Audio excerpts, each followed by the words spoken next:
Boa noite a todos. Obrigada pela presença. Eu vou falar um pouco do meu trabalho hoje, um pouco do que a gente trabalha com neurociência aplicada a machine learning. Muita satisfação estar aqui. Sempre, eu amo vir para a RoadSec para usar o microfone da Shakira. É uma sensação muito boa, assim, você estar com as mãos livres e poder falar, assim, eu adoro. Eu vou falar um pouquinho das informações, né? Eu coloquei um título bem empolgante, assim, né? Usando machine learning, aprendizado de máquina. Essas palavras estão na moda, né? Então, eu coloquei aqui só para chamar atenção mesmo, tá? Brincadeira. Eu sou matemática de formação, eu trabalho com neurociência hoje, mas eu sou matemática formada pela Universidade de São Paulo. E eu sou presidente do Garoa Hacker Club. Então, eu brinco um pouquinho com a coisa de cultura hacker, eu trabalho um pouco de invasão. E apesar disso, também eu trabalho com a parte de comportamento humano, que é o que eu vou falar hoje, né? Que eu nunca falei na RoadSec, eu sempre falei do lado mais político, né? E eu conheço Anquises, tá? É importante. Não sei se vocês viram que na China colocaram reconhecimento facial, né, nos rostos. Isso ficou conhecido na internet toda. Mas se o cara não está matando ninguém, qual que é o problema de atribuir um ID para essa pessoa, né? O que acontece? A empresa que estava fazendo o fornecimento desses produtos, né, também fez em Moscou. E em Moscou, o que eles fizeram? A empresa que estava coletando esses dados, eles fizeram um aplicativo maravilhoso, né, que você tirava uma foto de uma pessoa no transporte público, ele mostrava as redes sociais em que ela estava vinculada, né? Então, quando a gente fala de privacidade de dados e rede, né, o que a gente pode fazer com inteligência artificial para poder identificar uma pessoa? Isso daqui é uma merda, né? Assim, é um absurdo o que aconteceu. Na China, ele tem alta taxa de erro, tá? Eu vi gente rindo, não gosto, é feio, tá? E o reconhecimento facial, ele é uma nova biometria, né? Então, a gente fala, quando a gente tem câmeras, né?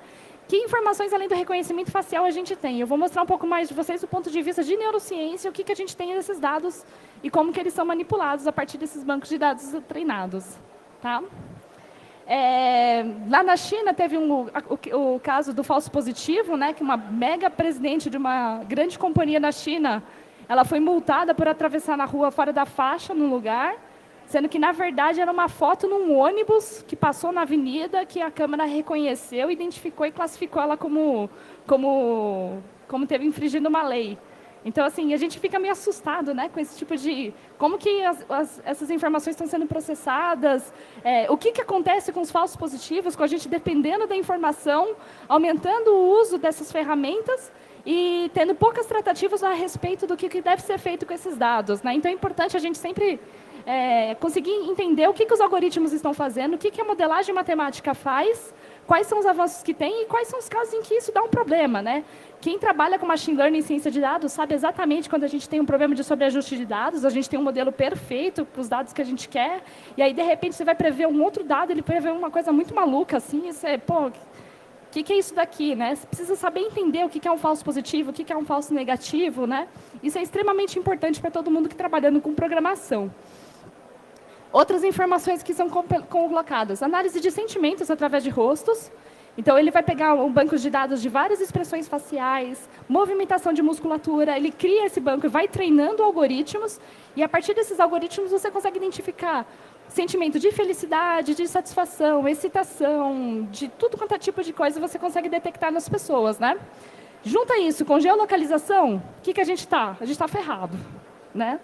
E a gente consegue identificar estilo de vida da pessoa com roupas, treinar modelos para poder identificar, por exemplo, quando uma pessoa está de férias ou quando ela está desempregada, você consegue identificar a partir do momento de que você consegue alimentar um banco de dados e, por exemplo, se você filma uma pessoa todo dia, por exemplo, não vou falar o nome da linha amarela do metrô aqui, porque é feio citar nome, né, gente?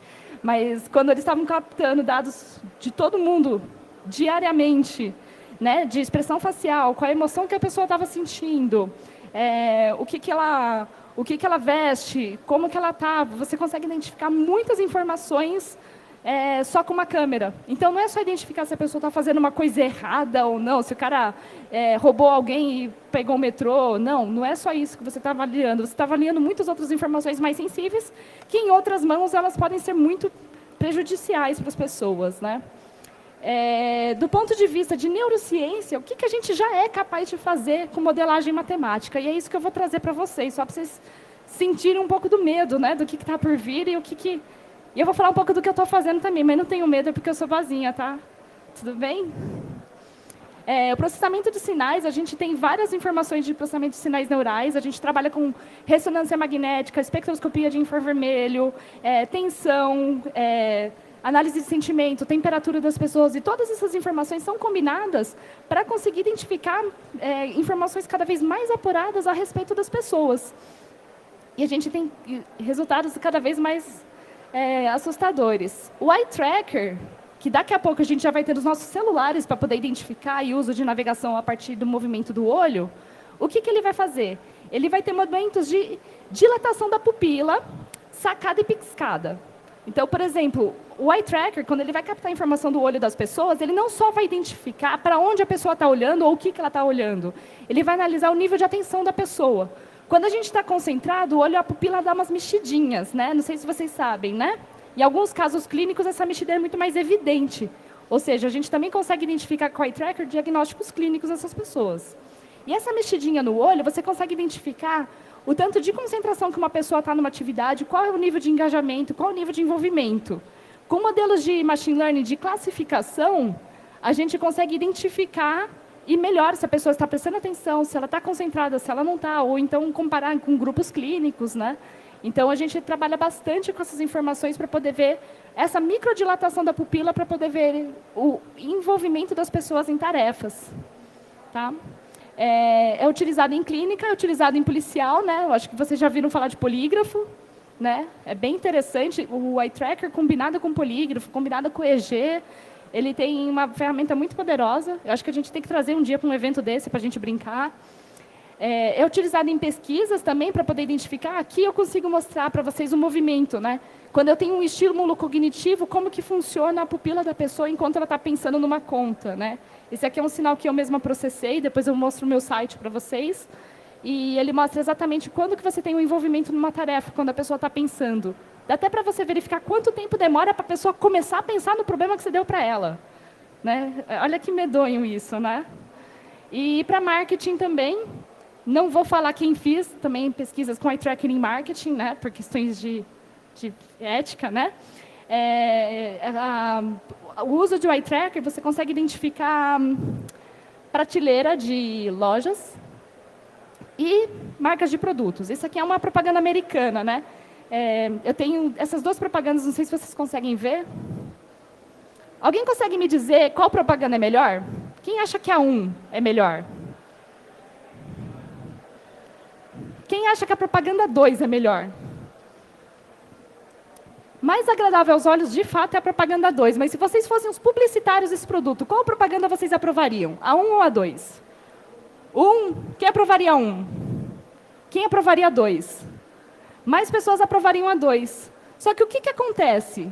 Essa propaganda, ela é menos agradável aos nossos olhos, por quê? Porque a moça está olhando para o produto, não está olhando para você. Ela não quer saber de você, ela quer saber do produto. E aí, quando você olha para ela, o que acontece na sequência? Você olha para o produto. E essa moça está olhando para a gente, né? Você olha assim, está olhando para mim. Legal, gostei.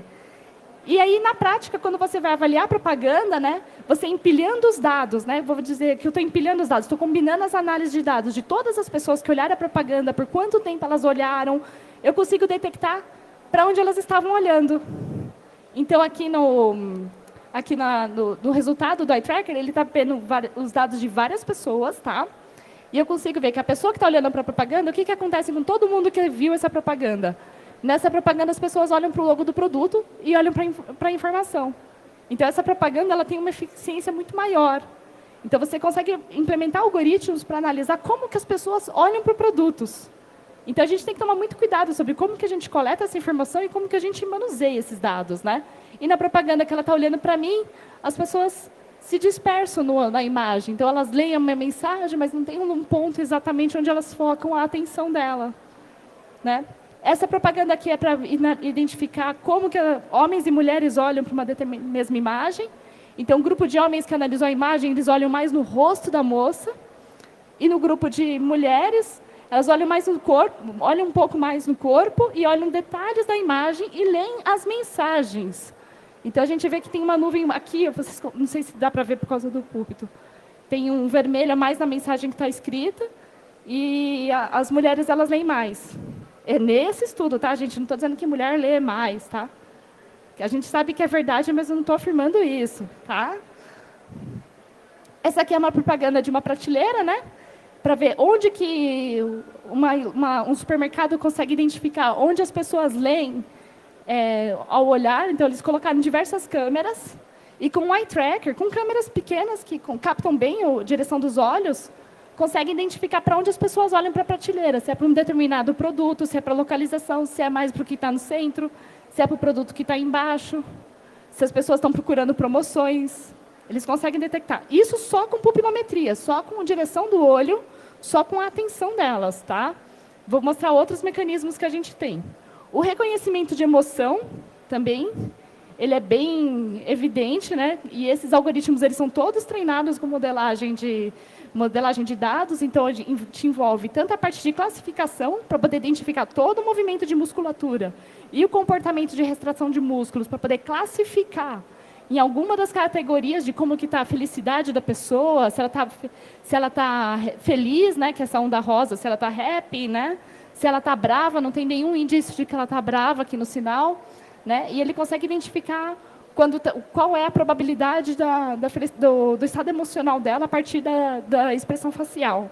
Muitas vezes a pessoa está até escondendo um sorriso, mas só pela musculatura facial ele consegue identificar o sentimento da pessoa. Tá? Esse vídeo aqui, não sei se carregou aqui. Carregou?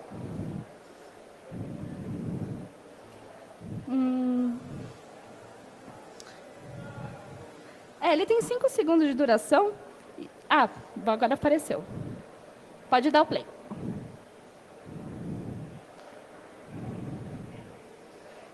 Estou esperando. Pronto.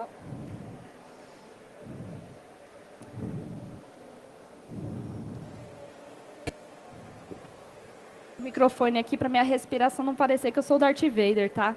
Se alguém desconfiar que sim, é o microfone, não sou eu, tá? Ó, aqui ele está vendo, ele está testando o aplicativo, né? Está testando várias emoções, com mão no rosto e tudo, não importa, ele consegue identificar a felicidade da pessoa. É um pouco forçado, que a ideia dele é realmente mostrar um pouco o quanto que varia. Então, ele pega o quanto que ele não gostou, quanto que ele está feliz, medo, surpresa. Né? É bem interessante essa... Eu coloquei porque eu acho esse cara muito engraçado.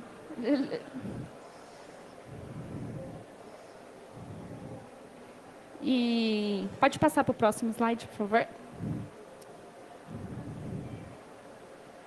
Além do mais... Opa, peraí. Isso. E agora aqui, o que ele consegue fazer? Além de identificar só a expressão facial, eu consigo mostrar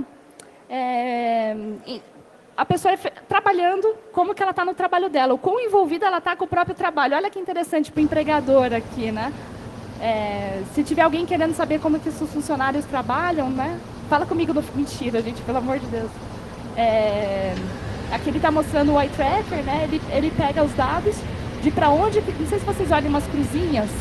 Ele consegue identificar para onde a pessoa, o piloto, está olhando durante a atividade dele, para onde ele está conduzindo a atividade dele, como que está funcionando. E ele lê os dados cerebrais também, junto com a atividade, para poder identificar o nível de concentração e engajamento dele na tarefa. E aí eu pergunto para vocês, o que é concentração? O que é ele estar concentrado ou não durante a atividade, né? Ele vai ver todas as informações da região cerebral dele, identificar o que ele está fazendo na hora. Isso daqui ele utiliza dados cerebrais para poder identificar. Deixa eu passar para o próximo. Acho que pode passar para o... obrigada. E aqui a gente... Deixa eu ver se tem um anterior aqui. É isso mesmo. Opa, vai para o próximo. Pronto. Opa, foi. O eletrocefalograma, que as informações que são muito coletadas junto, eu até trouxe um aqui para a gente brincar no final. Ele vai medir as ondas cerebrais das pessoas, de acordo com cada região do cérebro. Ele vai pegar a atividade elétrica, região de ativação de cada parte do cérebro, e vai identificar como que está funcionando. Tem dois tipos de análises que a gente faz com o eletrocefalograma. Uma é o que a gente chama de potencial evocado, que é para identificar o tempo de resposta. Então, se eu tirar uma bola na cara do Damião, quanto tempo vai demorar para ele perceber que eu tirei uma bola na cara dele? Né? Identificar quanto tempo que é o tempo de reação para o cérebro dele processar a informação de que tem uma bola vindo na cara dele. É legal esse experimento. Eu não faço com bolas, tá? Eu faço com outras atividades. Assim, a gente faz com choque, a gente já fez no Garou, foi bem divertida. Mas esse aí não tinha comitê de ética aprovado, foi uma brincadeira que a gente fez no Garoa. Foi dando choque nas pessoas.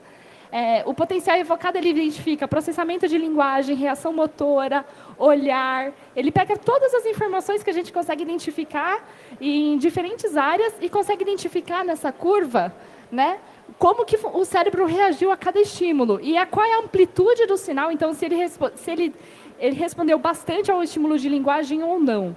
E tem uma outra coisa que você faz também com eletrocefalograma, que é a análise espectral. O que é a análise espectral? É as famosas, quais são as ondas cerebrais, se as ondas alfa, as ondas beta. Eu vou mostrar para vocês no finalzinho, para vocês terem uma ideia. Tá? E BCI, que é uma área super legal, que é Brain Computer Interface, para você poder identificar, a partir de estímulo cerebral e estímulo muscular, né, a pessoa conseguir movimentar um braço robótico, uma perna robótica. A gente tem pesquisas com isso, inclusive no Brasil, para poder fazer isso. Só que o que acontece? A gente precisa processar esse sinal cerebral das pessoas para conseguir classificar se a pessoa realmente está querendo mexer o dedo ou não. Através de como? De várias combinações do córtex motor. Então, qual é o comportamento do cérebro da pessoa quando ela está querendo mexer a mão? Né? Quais são as ondas que têm maior estímulo, quais que não? E, a partir desse comportamento de ondas, eles conseguem estimar, mesmo em pessoas amputadas, como que ela mexeria a mão dela. Então, a gente tem uma dificuldade muito grande de colocar braço, perna mecânica em pessoas que nunca andaram, porque elas não têm essa noção de como fazer e como enviar informação para uma perna para ela poder se mexer. Já pessoas que perderam o movimento, foram amputadas, acidente de moto, né? É mais fácil elas conseguirem reaprender, porque como elas já têm influência no movimento da perna, quando elas adquirem uma perna mecânica, elas ainda lembram como elas mandam essas informações. E esses estímulos motores, musculares e o estímulo cerebral conseguem identificar como que a pessoa está querendo fazer o movimento e a perna reproduz o movimento exato de uma perna real. Temperatura do corpo humano, essa informação também é bem interessante quando ela é combinada. Você consegue identificar sentimentos das pessoas a partir de temperatura. Não sei se vocês já viram aquele termômetro que mede temperatura de criança ou a distância, que é só um botãozinho que você aperta, um laserzinho, né? Tem alguns desses que são mais discretos e conseguem coletar de um ambiente, até para poder ver a temperatura de várias pessoas ao mesmo tempo, ou de uma pessoa em específico, e eu consigo identificar qual é o sentimento da pessoa. A temperatura do corpo humano ela não é homogênea entre si. Todo mundo tem zonas que são mais quentes, né? E dependendo do momento de sentimento que ela está. E aí, com processamento computacional, você consegue detectar quais zonas são mais quentes de acordo com cada momento. Então, quando a pessoa está apaixonadinha, né, o rosto fica vermelhinho, certas partes ficam quentinhas, né? Vou dizer apaixonada, feliz, assim, em amor, para ser mais romântica, né, na coisa, né? Quando a pessoa está com vergonha, é mais o rosto que fica, né? O resto do corpo ele não tem aumento de temperatura, né? Quando ela está com vergonha, né? Orgulho, né? Quando ela está com vergonha, perdão, ela tem mais o rosto que enrubrece, né? Ansiedade, né? Ele tem uma outra distribuição. Então, quando a gente sente, né? Quando a gente está ansioso, né? As nossas mãos ficam frias, né? Então, se alguém, por exemplo, vê, ó, deixa eu pegar a mão do Damião. Como é que eu tô? Gelada. Viu? Tô gelada. Desculpa. Já tô até vendo, vou receber reclamação de assédio, né? Então, quando a pessoa está ansiosa, ele falou que eu estou gelada, né? Quando a pessoa está ansiosa, nas extremidades elas ficam mais frias, né? E uma parte do corpo fica mais aquecida, né? Então, se pegar o meu pescoço aqui, espero que ninguém pegue meu pescoço aqui, mas vai ver que o meu pescoço está bem quente, porque eu estou ansiosa aqui. Então, essas informações você consegue coletar sem encostar na pessoa, só colocando um sensor no espaço. Isso daqui é muito legal. Isso aqui, alguém já viu esse vídeo? Não? A partir de ressonância magnética. Pergunto para vocês, será que dá para a gente ler o que a pessoa está pensando? Com machine learning? Machine learning está ajudando a gente a ler o que está pensando? A gente pensa, não, o que eu estou pensando é meu, né? Se eu pensei em uma figura, pensei numa imagem, ninguém consegue descobrir o que eu estou pensando, né? Esse aqui foi um experimento que foi publicado na Nature, que ele para identificar a partir de ressonância, fizeram um treinamento com imagens pensadas, né?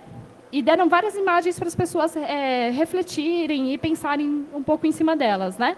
E isso aqui, o que está aparecendo aqui à direita, é a reconstrução da imagem da pessoa enquanto ela imaginava a imagem da esquerda.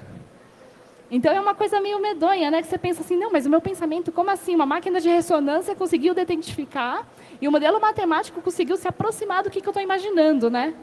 Aí tem um pessoal que olha assim, ah, não, mas isso aqui nem a pau é uma concha, isso aqui está muito longe de ser. Mas quando a gente imagina um animal, imagina um movimento, imagina uma ação, a gente não imagina a figura exatamente. Então, por exemplo, imagina uma baleia, né? Ou a onça, né? Então, a gente não imagina a onça em vários detalhes. Algumas pessoas conseguem imaginar em mais detalhes, mas, de forma geral, a gente pensa em linhas gerais, como que estão. E esses algoritmos, eles conseguem identificar, isso aqui é com redes neurais, né? Ele consegue identificar, a partir do momento do comportamento do cérebro, né, quando a pessoa está imaginando alguma coisa em questão de como que o cérebro dela age quando ela está pensando numa cor, está pensando em outra. E aí ele foi combinando essas informações e conseguindo reconstruir a imagem do que a pessoa estava imaginando. Então, olha só, isso aqui foi totalmente computadorizado. Dá até medo, né, da gente ver o que está sendo reconstruído. Algumas imagens que têm menor complexidade ou são mais simples, elas foram reconstruídas muito bem. Não sei se está todo mundo conseguindo ver. Eu estou na frente de uma galera aqui. Deixa eu pular para o lado de cá, que é menos interessante.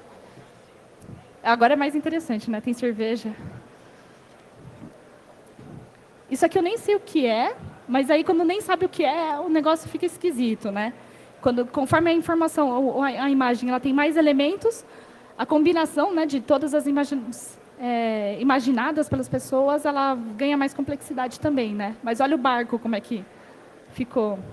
Dá para ver a água, né? Muito bem imaginada, né? Isso aqui ninguém quer imaginar.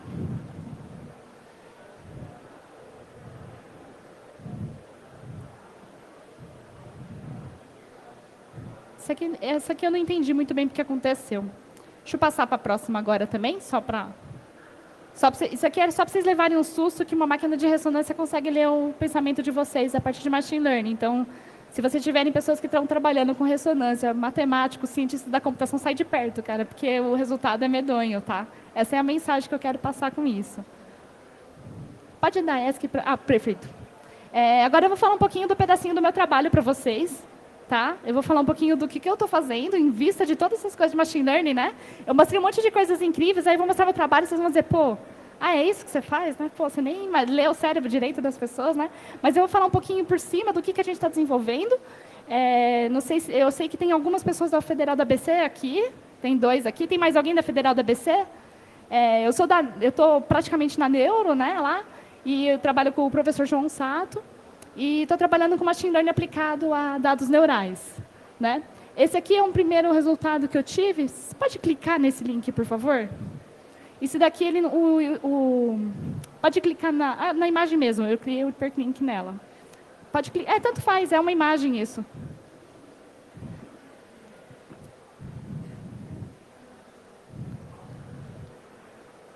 Eu acho que ele vai para o YouTube. Esse aqui é um pouco do vídeo É um vídeo que mostra um pouco do meu trabalho. Eu recebi um prêmio no ano passado, na Alemanha, voltando pesquisas com Parkinson. Então, a gente fez um trabalho com pacientes de Parkinson para poder identificar a influência da música no planejamento motor de pessoas. Deixa eu só ver se está indo. Foi. Pode dar o full screen, né, no vídeo. E ele tem som.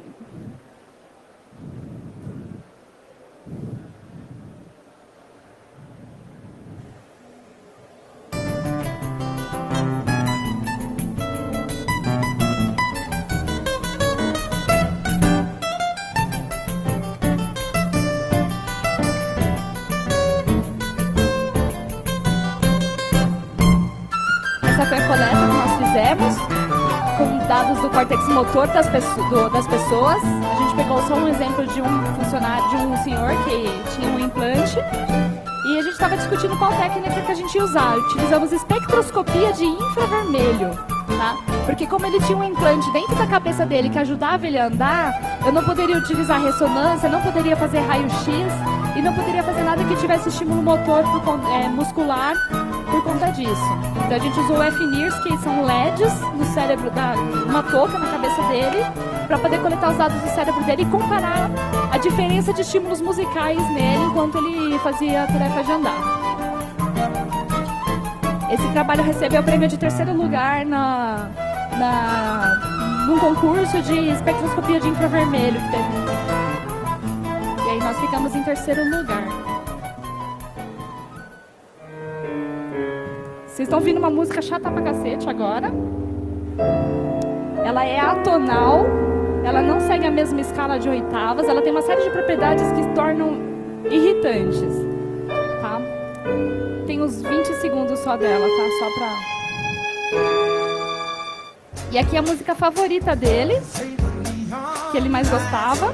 Então tem a questão de sentimento com a música, tem a questão da música ser rítmica, ser animada, e ele gostar muito. Então são vários fatores que a gente precisa isolar para complementar a análise antes de publicar, para poder identificar o que numa música atrai a pessoa e estimula ela a fazer uma ação.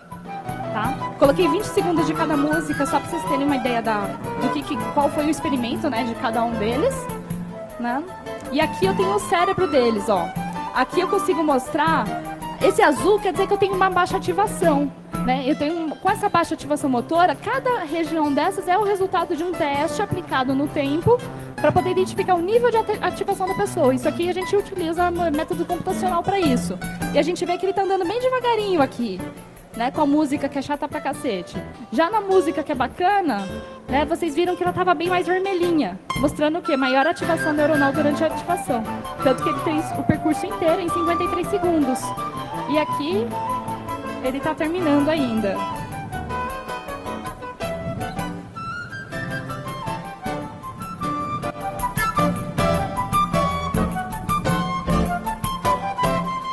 E aí, esse foi o estudo que nós fizemos, né? O Felipe, a Cândida também são da Federal da PC, no Laboratório de Biomecânica.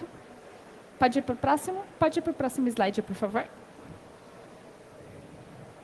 Estou judiando dele hoje. Pronto. Fingerprint, né? Quando a gente fala de modelo cerebral, fingerprint a gente está falando de impressão digital, mas a gente também, através da forma com que a gente pensa e constrói nossos pensamentos, a gente também tem uma forma única de poder chegar a conclusões e ativar os nossos neurônios de um determinado caminho. Então, isso daqui, não sei se vocês já viram. Para que serve esse cérebro de pelúcia, né? Esse cérebro de pelúcia, o que é? Ele é a representação de um conectoma, ou seja, o caminho durante um determinado tipo de atividade que o nosso cérebro vai fazendo, tá?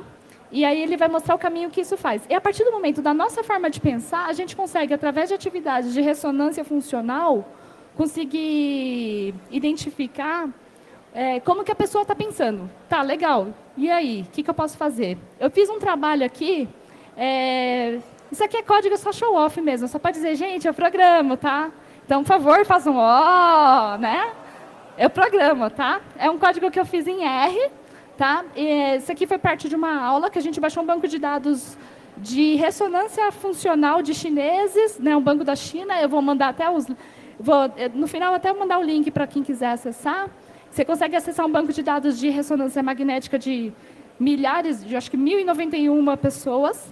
E eu comparei com o banco de dados dessas mesmas 1.091 pessoas depois de 6 meses, enquanto elas faziam uma atividade. E eu não analisei a estrutura do cérebro dessas pessoas, eu analisei a forma com que elas resolviam um determinado problema. E aí a gente fez com modelagem matemática, a gente conseguiu implementar... isso tudo aqui é só show-off, tá? O mais importante é isso daqui. Né? Isso aqui são a quantidade de pessoas que eu peguei, o resultado de ressonância magnética dela, né, de funcional, no futuro, depois de 6 meses, e comparei, conseguindo só com a forma de pensar e ver se eu conseguia identificar quem era quem. Então, eu consegui, só pela forma de pensar, identificar essas pessoas. E eu tive 93% de acertos nesse banco de dados. Né? Isso daqui é o mais medonho disso. Isso aqui é uma regressão simples. Assim. É uma regressão, eu fiz um modelinho bem sapeca aqui, e só com isso daqui eu consegui identificar uma pessoa com outra. Com modelos muito simples, a gente tem resultados muito precisos, né? Então, a gente pensa, nossa, com um modelo mais sofisticado a gente pode fazer, né? Aí eu vou falar um pouco do meu trabalho do doutorado, que era o meu trabalho do mestrado, e aí ele virou meu trabalho de doutorado. O meu trabalho era para implementar um algoritmo de aprendizagem. Como que eu fiz isso? Eu fiz um experimento em que as pessoas assistiam uma aula, uma videoaula, e durante esse vídeo elas tinham que responder as questões. Né? Tinha uma questão de múltipla escolha, de acordo com esse vídeo, era uma aula de astronomia, e elas tinham que, com base no conhecimento do que ela adquiria nessa aula, poder identificar se ela acertava ou errava as questões. O meu modelo era para identificar se a pessoa ia acertar ou errar a prova. E aí eu treinei um algoritmo, eu fiz regressão logística com laço, fiz random forest, fiz outras bagunças que deram errado, mas o que deu errado a gente não conta, né? A gente só fala o que deu certo porque é sucesso, né? E eu consegui identificar. Então, a gente teve vários sinais, né? A espectroscopia de infravermelho é uma touca em que as pessoas utilizavam durante a aula, e com essas toucas, os optores identificavam qual era a ativação neuronal, né, de cada região do córtex pré-frontal das pessoas. Porque eu só escolhi pré-frontal porque é mais simples a montagem da touca e ele é uma região que sintetiza bem, né, a função executiva das pessoas. Então, só com essa emissão de luz, né, é um LEDzinho que vai para dentro do escalpo, e aí o detector pega essa luz, e aí ele vai iluminar o sangue. O sangue oxigenado ele tem um espectro diferente do sangue desoxigenado.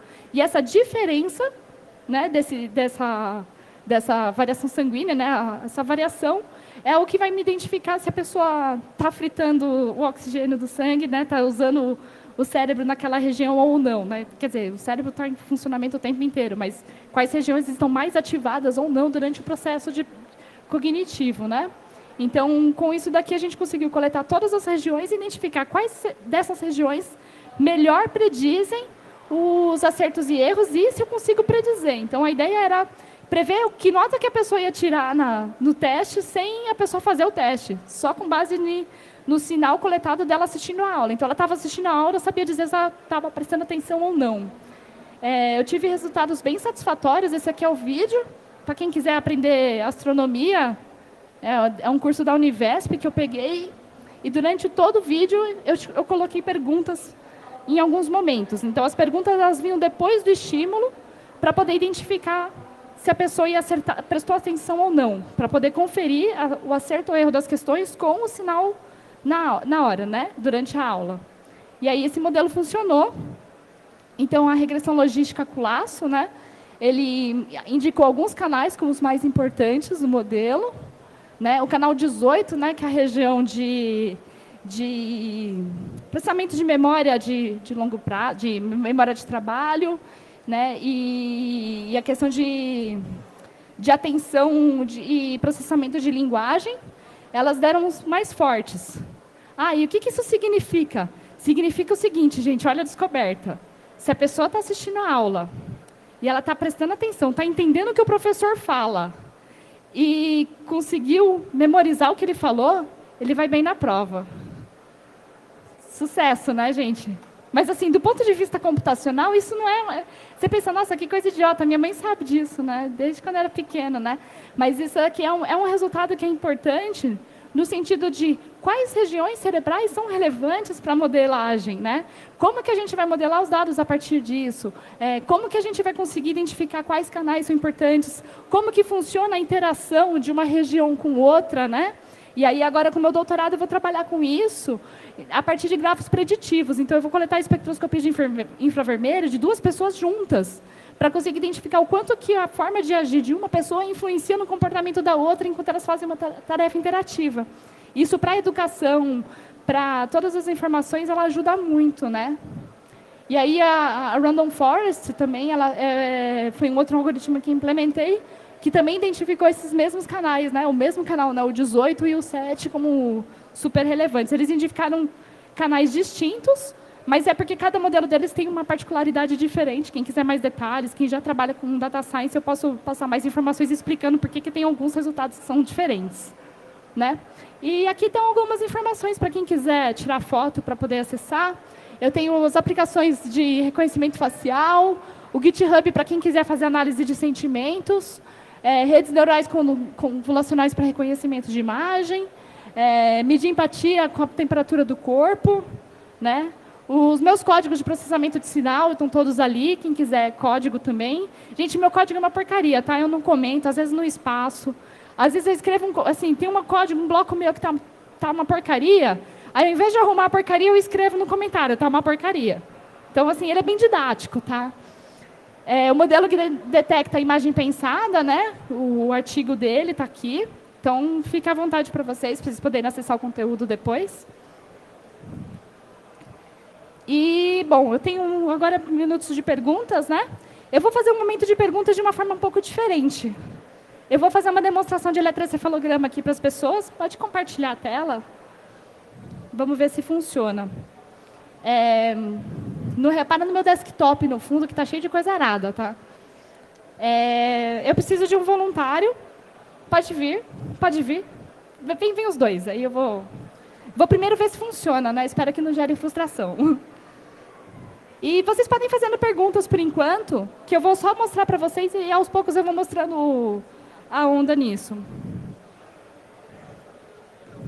Esse aqui é um eletroencefalograma super simples, ele só pega um canal e eu acho que isso aqui já é suficiente para a gente conseguir fazer uma brincadeira. Com licença. O aparelho está com um probleminha, de vez em quando ele dá uns trancos, tá? Mas não se preocupa que a voltagem é baixa. Mentira. Ó, vira para frente, por favor. Vamos ver aqui. Tem alguns segundos. Você consegue fechar seus olhos por alguns segundos? Quando ele fecha os olhos, o que acontece? A gente aumenta a frequência de ondas do tipo alfa. E aí, a partir da onda no tempo, o que eu faço? A gente faz uma transformação de dados, né? Quem é matemático, engenheiro, curioso, e quem não entende nada disso, não deixa de ser. Isso aqui a gente aplica uma transformada de Fourier, né? E a gente faz, com essa decomposição do sinal, a gente quebra as ondas em diferentes espectros e consegue identificar o tipo de onda cerebral que a gente tem em cada momento, né? A gente tem as ondas, e cada dessas ondas, ela está ligada a algum... você pode assistir também, pode virar para cá. A gente consegue identificar o quanto que essa atividade está associada. E outra coisa que é interessante no processamento de sinais, que é super importante, é o tratamento da informação, que muitas vezes pode ser desprezado, mas é importante para a gente poder não associar a sinal motor ou artefatos, que são os ruídos dos dados, e levar em consideração o ruído nos nossos modelos. Então, quem trabalha com matemática, quem trabalha com computação, por favor, gente, faça uma boa limpeza nos dados, porque não adianta vocês pegarem e fazer modelagem matemática com lixo, porque vocês vão ter um modelo de lixo, entendeu? Então, a gente tem que tomar muito cuidado com a modelagem. Deixa eu mostrar um sinal para vocês. Dá uma piscada bem suave com os olhos. Mais suave. A gente tem uns artefatos, deixa eu só ver. Pode piscar, pisca mais rápido. Ó, essa piscadinha aqui, ó, isso aqui é sinal de piscada. Quando a pessoa pisca o olho, ele dá esses pulinhos. Esse pulinho ele não pode ser levado em consideração na decomposição da onda na hora de fazer a análise do espectro, porque ele não significa nada, ele significa que a pessoa piscou o olho. Tá? Se a pessoa olhar para os lados, olha para os lados sem mexer a cabeça, para a esquerda e para a direita, ele vai fazer um quadradinho. Não dá para ver o quadradinho direito. Ó, aqui, esses quadradinhos que ele faz, eles são indicação do movimento do artefato, do movimento dos olhos. E eles são importantes também para você poder identificar o nível de concentração da pessoa numa atividade também. Mas ele não é um artefato, ele não é uma informação neural, né? Ele é uma informação de artefato de movimento. Deixa eu ver. Franze assim a sobrancelha. Essa bagunça nesse sinal aqui só quer dizer que ele está mexendo a testa, tá? Ou que ele está tendo ataque epilético, mas no instrumento controlado é movimento muscular. E quando a gente está analisando o sinal de eletroencefalograma de ataque epiléptico, eu tenho que decompor o sinal para poder identificar o que é muscular do movimento durante o ataque epiléptico e o que é realmente vou dizer, a pane, o choque, né, na comunicação entre dos axônios durante o surto epiléptico. Deixa eu mostrar para ela agora aqui. Gente, podem fazendo perguntas agora, tá? Para fazer pergunta, vocês levantem a mão e a gente tem um microfone espalhado lá no fundo. Eu acho que vai precisar tirar o brinco. A presilha que coloca na orelha, ela fecha o circuito, né? E o brinco, o que acontece? Como ele é metálico, ele pode isolar. E aí você não fecha o circuito, ele não funciona. Eu só comentei que pedir para tirar o brinco é interessante. Pensa você ser boa de matemática? Excelente, excelente. Então, eu não vou expor ninguém, eu só vou pedir para você imaginar, tá? Fecha os olhos, a partir de 100, pense em quais são os múltiplos de 7 na sequência.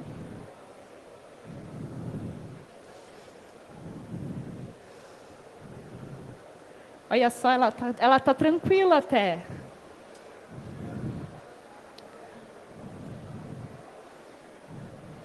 Depois que ela acha qual é a sequência, vai ficando mais fácil a conta. Então, aumenta o nível de alfa. Por quê? Porque ela está diminuindo a tarefa cognitiva do cérebro dela e aí aumenta, como ela está reduzindo a carga cognitiva, aumenta o nível de relaxamento. Quando ela automatiza a conta, vai ficando muito fácil resolver. Conforme eu vou falando aqui, ela está de olho fechado. Ela não está vendo o que eu estou explicando, coitada. Ela está perdendo essa parte da apresentação, mas ela está tentando ouvir o que eu estou falando. Aumenta a atenção dela. Então, são coisas bem interessantes, né? Isso aqui é um brinquedinho, né? Mas ele é bem legal para a gente conseguir usar relaxamento e tudo. É bem legal.